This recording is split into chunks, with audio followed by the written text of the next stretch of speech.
네, 사도신경 신앙고백 하시면서 3일밤 예배를 하나님 앞에 같이 드리도록 하겠습니다.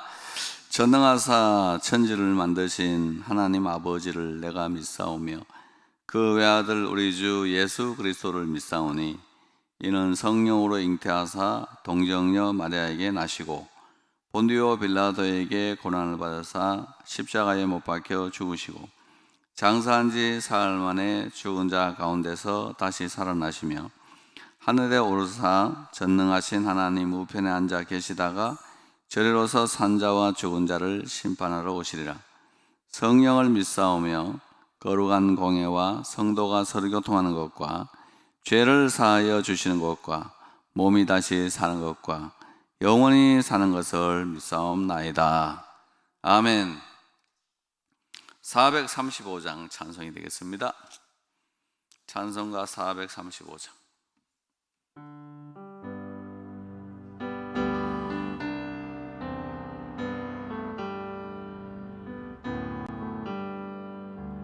나의 영원하신 기업 생명 다 귀하다.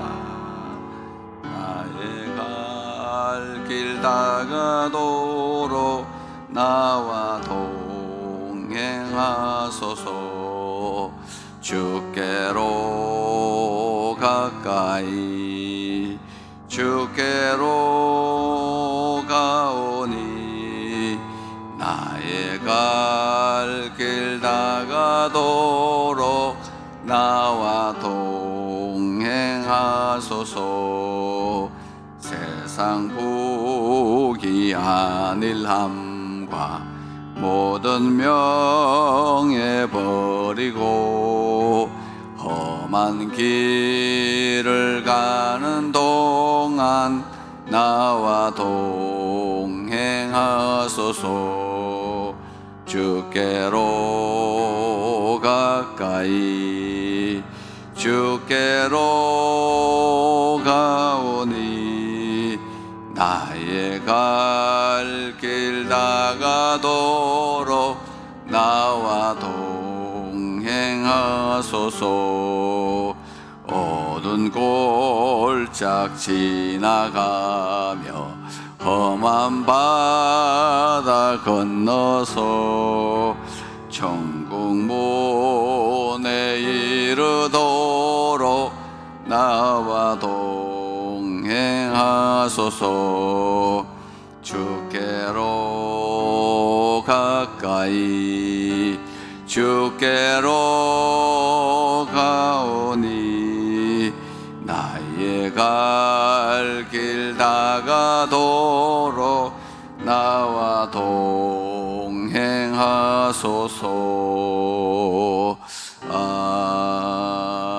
아멘. 기도드립니다. 하나님 우리 아버지, 오늘도 수요예배 시간 맞이해서 주 앞에 나와 예배 드릴 수 있도록 우리의 발걸음을 인도해 주시고 시간과 여건을 주장하여 주셔서 감사드립니다. 내 이름을 기념하는 곳에는 내가 강림하여 복을 주리라 하셨고, 두세 사람이 내 이름으로 모이는 곳에는 나도 그들 중에 함께 일어난 주의 말씀을 그대로 믿습니다. 이 자리에 함께하여 주셔서 주의 백성들에게 각 사람에게 필요한 복으로 충만히 채워 주옵소서. 먼저는 신령한 복을 주셔서 하나님을 알게 하시고 하나님과 깊이 교제하는 만족이 있는 백성들이 되게 하여 주옵시며, 마음도 건강해지게 하시고 신체에도 하나님의 주시는 은총으로 말미암아 강건함을 입을 수 있도록 축복하여 주옵소서. 또 기도하는 제목들과 삶에 있는 모든 것들에 여호와의 복이 미치도록 역사하여 주시고, 우리가 주 앞에서 예배드림으로 말미암아 우리의 자녀손들과 직계의 좀비속들이 다 하나님의 축복 가운데 있게 하여 주시옵소서. 오늘도 주의 말씀 상고할 때 성령으로 우리를 인도해 주시기로 나오고 예수님 이름으로 기도 올립니다. 아멘.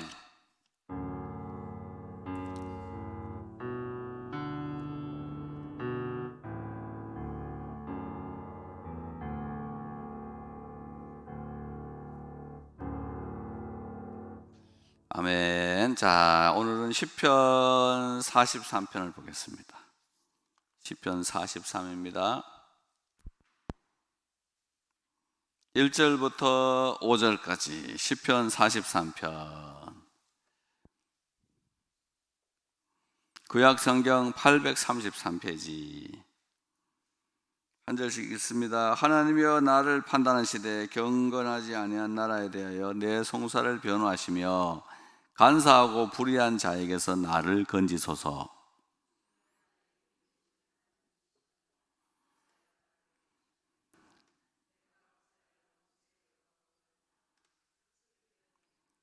주의 빛과 주의 진리를 보내시어 나를 인도하시고 주의 거룩한 산과 주께서 계시는 곳에 이르게 하소서.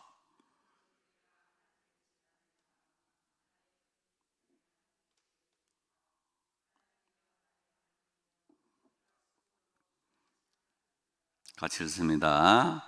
내 영혼아 내가 어찌하여 낙심하며 어찌하여 내 속에서 불안해하는가. 너는 하나님께 소망을 둬라. 그가 나타나 도우심으로 말미암아 내 하나님을 여전히 찬송하리로다. 아멘. 2절 끝부분에 보면은 내가 어찌하여 원수의 압제로 말미암아 슬프게 다니니까 라는 말씀이 있죠. 슬픔을 이기는 비결이다 하는 제목으로 함께 말씀을 상고해 보도록 하겠습니다. 저는 매일 아침에 일어나면은 잠언 한 장과 시편 5편을 거의 매일 읽는 편입니다.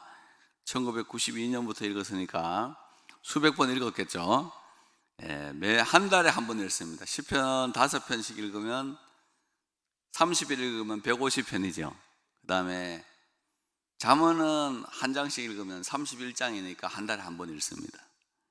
전도서는 12장이죠. 그래서 매월 1일날 한 번씩 읽습니다. 그러다 보니까 한 달에 한 번씩 읽는 성경이 잠언, 전도, 시편. 이것은 한 달에 한 번씩 읽었습니다. 92년부터 읽었으니까 수백 번 읽었겠죠. 박사학위 또 논문을 시편으로 썼으니까 그때는 매일 한 3일에 한 번씩 읽었겠죠. 그럼 수백 번 읽었을 것 같은데 시편을 아느냐 하면은 죄송하지만 잘 모릅니다. 시편은 이렇게 다른 성경하고 다르게 이렇게 쭉 흘러가는 뭐 사람의 일대기가 그려진 것도 아니고 아브라함의 일대기가 있는 것도 아니고 모세의 일대기가 있는 것도 아니고 그냥 이렇게 뚝 어디서 하늘에서 뚝 떨어진 같은 그런 말씀이 이렇게 모여 있기 때문에 이해하기가 매우 어렵고 지금까지 시편을 매달려 가지고 뭐 박사학위를 하고 공부를 했지만은 정확히 아느냐. 남들은 뭐 절 보고 굉장히 많이 안다 그러는데 내 스스로는 부끄럽다, 부끄러울 정도다 이렇게 이제 말씀을 드릴 수가 있고, 또 다른 말씀을 또 뭐 많이 아느냐면 또 그렇지 않습니다. 성경도 한 100번 이상 읽었기 때문에 남들은 많이 안다 그러는데 워낙 뭐 머리가 좋지 않아 가지고 남들보다 옛날에도 공부를 많이 했는데 그렇게 많이 알지는 않아요. 그냥 워낙 모르니까 그냥 읽은 수준이다. 그래서 부지런히 뭐 성경을 본다 하는 그런 걸로 이제 하고 있습니다. 이제 이 논문을 쓰고 하다 보니까 또 그게 또 이 구약학이라는 세계에 지금 아주 유명한 반 게메렌이라는 사람이 있는데 그 교수님이 제 논문을 자꾸 이제 알리고 이런 일이 좀 있어가지고 뭐 학적으로는 이렇게 명예가 약간 있는 편입니다. 그런데 실제로 그 명예에 걸맞는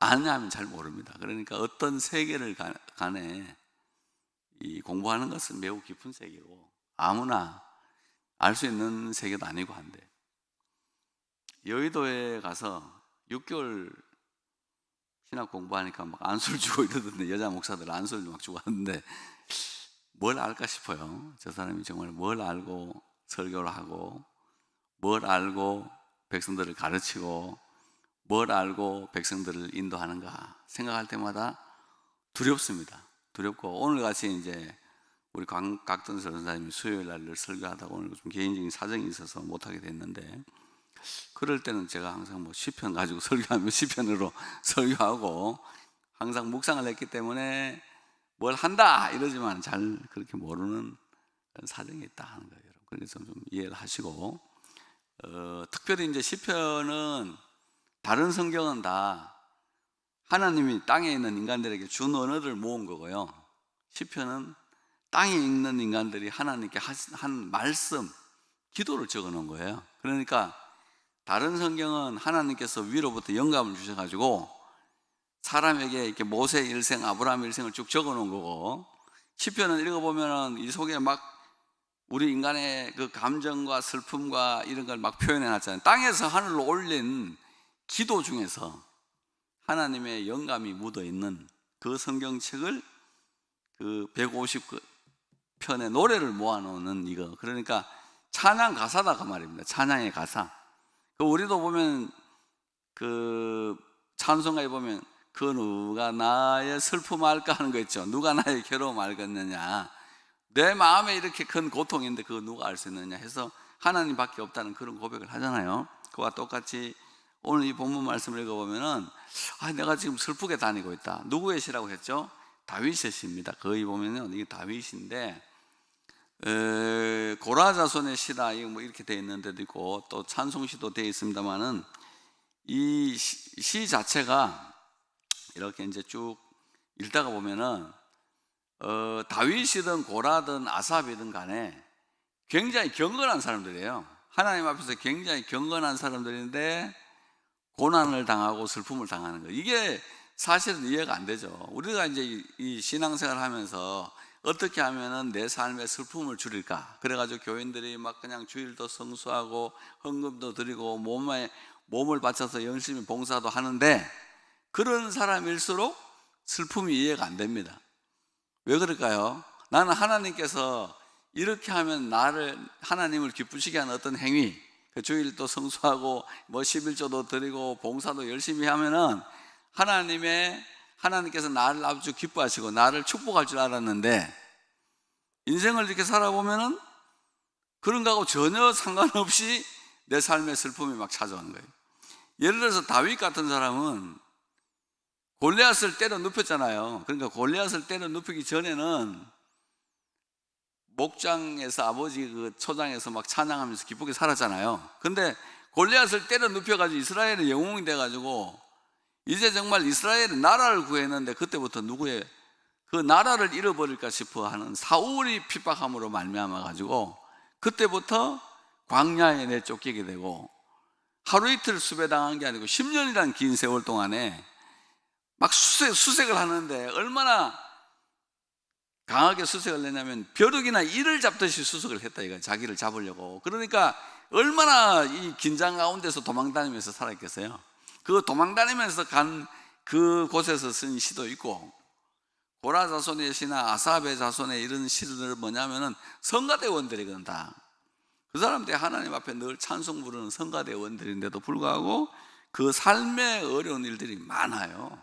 그래서 이 성경을 연구하면서 인간의 슬픔은 어디서 기원하느냐, origin of the sorrow, origin of sad thing 이렇게 하거든요. 그러니까 슬픈 일의 기원이 뭐냐, 슬픔의 기원이 뭐냐, 이거 가지고 학자들이 연구를 많이 했어요. 뭐 뻔한 이야기인데 연구를 많이 해보니까 뭐 인과응보, 이게 제일 많죠. 인과응보. 사람은 죄를 지으면 벌을 받고 의를 행하면 상을 받는, 이거 인과응보 사상이 많잖아요. 그리고 또 성경 보면은 예수 믿는 우리들에게도 악하게 살지 말고 선하게 살아, 선을 행하는 사람에게는 영광과 존귀가 있다. 악을 행하는 사람의 영에는 환난과 공고가 있으리라. 예수 믿어도 악한 사람 있잖아요. 믿어도 그 악한 성품이 안 변한 사람은 영의 환난과 공고가 있을 것이고, 참고 선을 행하는 사람에게는 영광과 존귀와 칭찬을 받을 것이다. 이렇게 딱 선언을 해버리거든. 그러니까 이제 슬픈 일이라면 그 구도로 본다면, 이 우리가 슬픈 일을 당하는 것은 약간 인과응보적인 면도 있고, 아니면 욥처럼 사단이 공격해서 슬픈 일을 당하기도 하고, 아니면은 아까 다윗처럼 선한 일을 했는데 그것 때문에 핍박을 받아가지고 슬픔이 생기기도 하는 등등. 성경에는 슬픔이 생기는 원인을 23가지로 기록하고 있어요. 근데 제가 지금 다 말씀을 못하고 큰 것만 정도, 이 정도 말씀드리면, 이게 슬픔은 하나님께로부터 죄를 지어서 오기도 하고, 마귀로부터 오기도 하고, 세상으로부터 오기도 하고, 사람으로부터 오기로 하는 등등 우리 삶의 슬픔은 굉장히 많이 온다 이거예요. 근데 그 슬픔의 때에 어떻게 이제 대응하냐에 따라 가지고 그 다음에 믿음으로 사느냐 아니면은 믿음에서 나가가지고 떨어져 나가서 사느냐, 이거는 그때부터 결정해야 돼요. 그래서 사람의 마음이 슬플 때 약해져요. 슬프면 굉장히 약해지잖아요. 그래서 눈물도 나고 서럽기도 하고 하다가 정말 하나님이 날 버리셨구나, 이렇게까지 돼버리면 어떻게 돼요? 하나님이 날 떠나셨구나, 나를 하나님이 버리셨다, 이렇게 되면은 교회를 버리고 신앙을 떠나버리는 일도 생긴다. 근데 슬픈 일을 당하면서 이 슬픈 일의 근원을 찾아가지고 죄가 있으면 회개하고, 상처가 있으면 씻어버리고, 또 허물이 있으면 없애버리고, 예수 십자가로 가져와가지고 또 살아나가는 사람도 있거든. 그러니까 우리가 살다가 슬픔의 원인이 뭔지, 그가 이제 하나님, 사탄, 사람, 일 등등에서 슬픔은 엄청나게 많이 발생해요. 여러 학생들도 계시지만 시험 치는데 점수 안 좋으면 슬프잖아요. 나는 왜 이렇게 머리가 나쁜가? 내게 왜 이렇게 돌대가리인가? 남자들은 군대 가고 여자들은 시집 가보면은 늘 사랑받던 가정에서 떠나갔을 때 완전히 광야에 혼자 서 있는 것 같고, 또 여성이 시집 가서 시댁을 가는데 완전히 혼자가 있는 것 같을 때, 그때 하나님이 거기서 막 사람들이 공격을 받으면은, 이 하나님이 정말 나하고 함께 하시나, 그렇게 해서 믿음을 버리는 사람들도 많아요. 그래서 우리가 믿음은 슬픔의 문제를 잘 다뤄야 됩니다. 슬픔의 문제가 생기면은 이거를 잘 다뤄가지고 샥 빠져나와야 된다. 요거를 잘 빠져지 못하면은 슬픈 일 당하고 낙심을 해가지고 우울증 걸리고, 그 슬픈 일을 당했을 때 나타나는 기분이 우울이거든요. 그런 것들을 통해서 우리가 나가요. 그래서 이제 슬픈 일을 당했을 때, 또 슬픈 일이 우리에게 있을 때 어떻게 우리가 빠져나갈 수 있는 세 가지 방법이, 첫째는 3절에 보면 주의 빛과 주의 진리를 보내시어 나를 인도해달라. 주의 빛과 주의 진리를, 주의 빛과 주의 진리를 보내시어 나를 인도하시고. 주의 빛이 닿을 때 슬픔이 없어져요. 소경이 눈이 어둡잖아요. 안 보여요. 굉장히 슬프겠죠, 거지짓 하니까. 근데 예수님이 그 소경 옆으로 지나가면서 뭐라 그랬어요? 내가 세상에 있는 동안에는 세상의 빛이다. 그러면서 소경이 눈을 싹 뜨게 하는 거죠. 소경이 눈이 딱 떠졌어요. 햇빛이 확 들어갔어요. 망막이 제대로 작동해요. 각막이 작동하죠. 그 점막이 막 작동하면서 눈이 막 보이는 거죠. 그게 뭐냐면은 주의 빛이 들어간 거예요. 그 하나님은 우리들에게 있어서 그 자녀들에게 그 슬픈 사람이 있어요. 소경의 마음의 슬픔은 어디서 온 거예요? 안 보이는 것 때문에 온 거잖아요. 근데 이 보험의 문제를 해결해 보니까 마음의 슬픈 문제는 해결되는 거죠, 당연히. 예. 그러니까 그게 2차적인 슬픔이 없어지는 거지. 그러니까 이제 하나님께서는 우리들에게 소경에게는 치유의 빛을 주셨잖아요. 사마리아 여인은 마음이 슬픈데 그 사람에게 무슨 빛을 줘요? 진리의 빛을 주는 거예요. 진리의 빛. 네가 그런 사람하고 남편을 5명 바꾸고 지금 네가 6번째 남자하고 성적으로 접촉을 하면서 그렇게 살고 있는데, 너 그렇게 그 남자에게 껴안기고 무슨 그 성적인 접촉한다고 네 인생 만족이 있는 거 아니야. 네 인생의 만족은 심령 속에서 성령의 생수가 솟아나야 돼. 예? 우물에 물 마시듯이 인간이라는 건 먹으면 계속 목말라. 그러나 내가 주를 마시는 자는 그 속에서 생수의 강이 솟아나. 그 진리를 보내주고. 그 사람은 어떻게 돼? 슬픔을 벗어나게 된 거죠. 그러니까 예수님을 만난 사람들의 그 마음의 상태를 보세요. 혈루증으로 앓던 여자 있잖아요. 굉장히 슬프잖아요. 12년 동안 혈루병을 앓았어요. 여자들의 이 하혈이 멈추지 않는 병입니다. 얼마나 여러분 끔찍하겠어요. 치질이 걸려가지고 여러분 변기에 약간만 빨개져도 우리가 깜짝 놀라는데, 그게 그 여성의 그 하혈이 멈추지 않아 봐요. 얼마나 놀라겠어요. 그것도 12년이 되면은 어때요? 여러분, 여자들이 왜 빈혈이 많습니까? 1년에 한 번, 한 달에 한 번씩 생리를 하기 때문에 피가 빠져나가기 때문에 칼슘, 철분들이 막 빠져나가서 여성들이 남자들보다 훨씬 빈혈이 많다고. 그 하나님께서 아이를 낳을 때 되면은 생리가 끊어지죠. 그 생리를 계속하면 애를 못 낳아요. 왜? 빈혈로 말미암아 가지고 피의 기능이 신체 기능이 마비되기 때문에 두세 달 되면 딱 끊어지도록 해놓으신 거 하나님께서. 그래서 그 철분을 모으고 아연을 모으고 비타민을 모아가지고 딱 아이를 낳도록 그렇게 만들어놨다. 그러나 하나님은 지혜가 무궁무진하신 분이에요. 모르니까 하나님에 대해서 그렇게 말하는 거지. 그러니까 하나님은 주의 빛과 주의 진리를 보내어 나를 인도해달라, 그런 기도를 꼭 드려야 되겠습니다. 슬플 때 주의 빛과 주의 진리를 보내시어 나를 인도해달라. 주의 빛과 주의 진리를 보내서.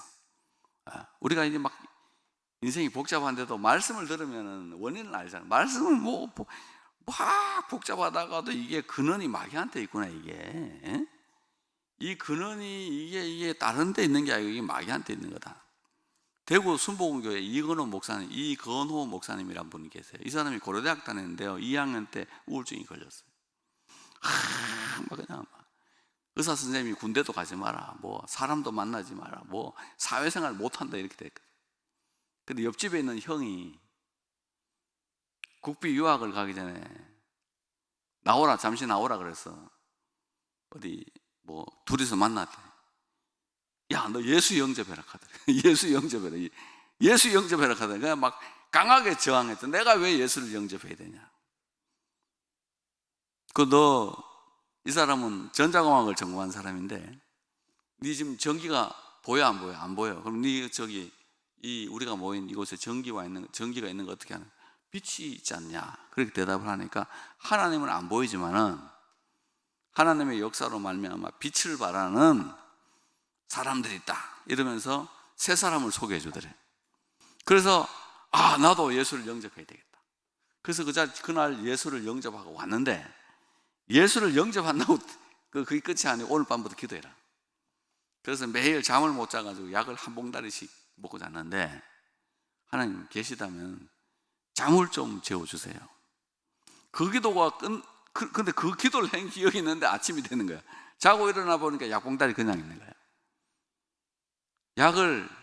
최고의 단계의 약을 그렇게 먹어도 끊어지지 않던 불면증이 그날 끊어지게 된 거예요.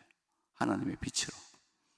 하나님의 빛으로. 지금 여러분 그 사람 막 간증하고 다닙니다. 그 사람은 고대 경영학과 나왔잖아요. 그래서 은행에 취직을 했거든. 은행에 취직을 했는데 은행에 다녀도 안 기쁘다는 거예요. 은행 옆에 있는 풀빵 장사가 훨씬 행복해 보이더래. 그래서 사람은 자기 일을 행복하다 해야 돼. 그래서 목회를 해가지고 지금 저 큰 교회 목회를 하고 있다. 그래서 사람은 예수 그리스도가 들어가면은 은혜의 역사가 일어나는데, 근데 그날 밤에 또 며칠 뒤에 기도하는데 몸에서 뭐가 슉 빠져나가는 게 느껴지더라는 거지. 몸에서 뭐가 휙 빠져나가는 것 같은, 귀신이 나간 것 같은. 그리고 하늘에 기름이 부어지면서 완전히 새 사람이 돼서 몇만 명을 치료하는 치유의 사람이 된 거죠. 그러니까 하나님이 우리의 슬픈, 이 사람이 왜 슬프냐? 새어머니가 막 핍박을 하는 거예요. 새어머니가 자기가 어릴 때 와가지고 잘 때 막 밟더래. 잘 때 막 밟아, 나를 죽어라 그래. 막 때리고 밟아, 새엄마가.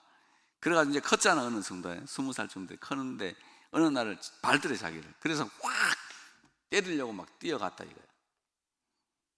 그 새엄마를 두르기 패기 위해서 뛰어갔는데, 하나님이 발을 막은 거야. 때리지 마라 하더래. 너 새엄마가 왜 저러냐? 아픔이 있다, 이거야. 저 여자도 이대 법대를 나왔는데, 엄마가 전 남편한테 버림을 받은 거야. 애 셋 때리고.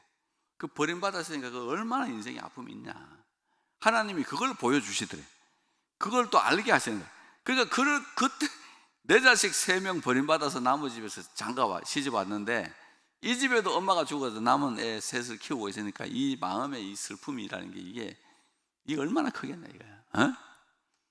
그걸 하나님이 다 알게 해주시니까 그때부터 이 새엄마가 불쌍하게 보이는 거야. 아, 저렇게밖에 안 되는구나.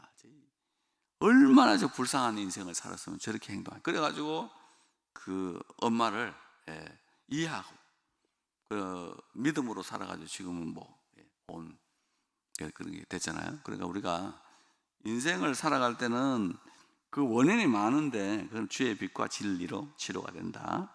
그 다음에 두 번째는 4절 말씀 보면은 내가 수금으로 찬양하는 것. 찬양할 때 치유가 돼요. 찬양할 때 기타 치고 찬양할 때 수금으로 찬양해야 돼요. 기타 치고 그냥 맨입으로 찬양하면 안 돼요. 맨대가리로. 그런데 맨대가리도 약간 능력이 있습니다만은 기타 치면 수금으로 찬양. 거기 4절 말씀 보면은 내가 하나님의 제단에 나아가 나의 큰 기쁨의 하나님, 거기 줄 끊었어요. 나의 큰 기쁨의 하나님. 응? 나의 뭐에? 큰 기쁨의 하나님. 아멘. 나의 큰 기쁨의 하나님. 그러니까 이제 예수 믿는 백성들이 하나님이 내가 죽으면 천당으로 인도해 줄 건 믿어요. 그건 대부분의 성도들이 믿는 것 같아. 근데 이 슬픔을 압도할 수 있는 큰 기쁨을 준다는 건 잘 안 믿어요. 믿음이 내세에 고정되어 있는 거죠. 그러니까 내가 죽으면 영원히 구원받는 그건 확실히 믿는 것 같은데 내 삶에 하나님이 큰 기쁨을 준다는 걸 잘 안 믿어. 근데 이 시편 기자는 나의 큰 기쁨의 하나님께, 나의 큰 기쁨의 하나님께 이르러가지고 수금으로 찬양을 하겠다. 그러니까 나의 큰 기쁨의 원천이 하나님이라는 사실을 알았다 몰랐다? 알았다. 그러니까 기쁨의 기도가 나오는 거야. 그러니까 이 슬픔에 굉장히 슬플 때 쓰는 시지만은 이 시를 통해 가지고 뭐가 드러나는 거예요? 그 마음을 통해서 신앙이 드러나는 거예요. 큰 기쁨의 하나님이다. 나의 큰 기쁨의 하나님. 저 사람에게만 기쁨을 주는 저 사람의 큰 기쁨의 하나님, 이게 아니고 그것도 맞는 말이지만 그게 나의 큰 기쁨의 하나님입니다. 나의 하나님인데 큰 기쁨이라는 단어가 거기 쏙 들어가 있잖아요. 그러니까 하나님 안에서 하나님께서 나에게 큰 기쁨을 주실 거다. 그 믿는 게 중요해요. 그 정도로 믿으면은 내 삶에 하나님이 기사와 표적을 주시고 기쁨을 주시는 거죠. 셀프 위로죠. 자기 위로. 약해지지 않도록 내 영혼아 울어버리자, 우울증 걸리자 이러지 말고 내 영혼아 하나님을 바라자, 교회 가자, 믿음으로 살자. 그렇게 자꾸 내 영혼에게 내가 위로해야 돼. 남은 나한테 위로 잘 안 해줘요. 그래서 한국인이 제일 좋아하는 찬송 40년 동안 1등 하는 게 뭐예요? 나의 등 뒤에서 나를 도우시는 주 일어나 걸어라 내가 새 힘을 주리라. 그 뒤에 보면 누구야 일어나라 내가 너를 새 힘 주리라. 이 40년 동안 1등 하는 거야. 왜?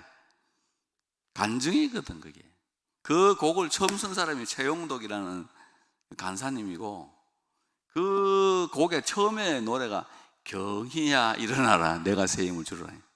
그 곡이 경이라는 강원도에서 온 강원도 출신인 것 같아요. 그 아주 가난한 학생이 대학을 다니면서 고학을 하면서 정말 어려워서 막 쓰러서 자빠진 거를 일으켜주기 위해서 최용덕 간사님이 쓰신 겁니다.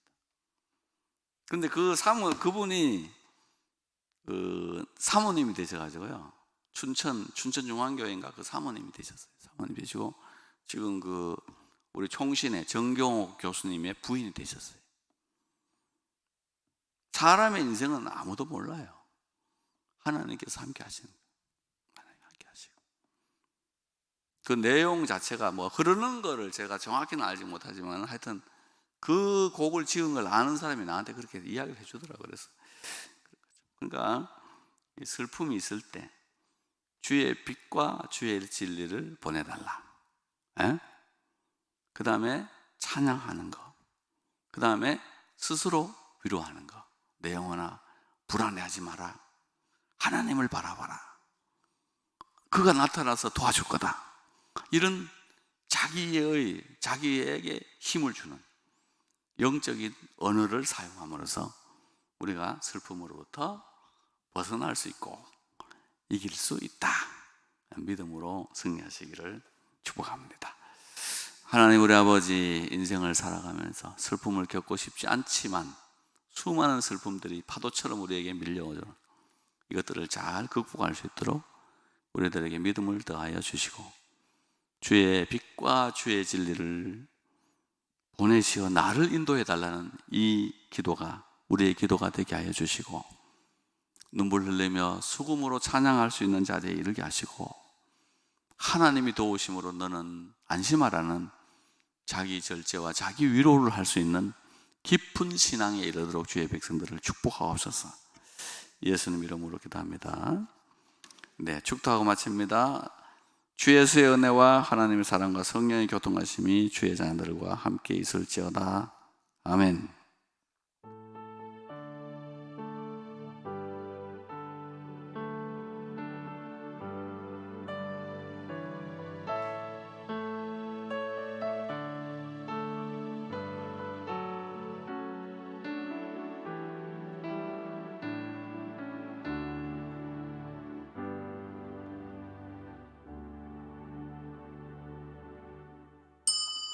예배를 마쳤습니다. 주 안에서 평안히 귀가하시기 바랍니다. 샬롬.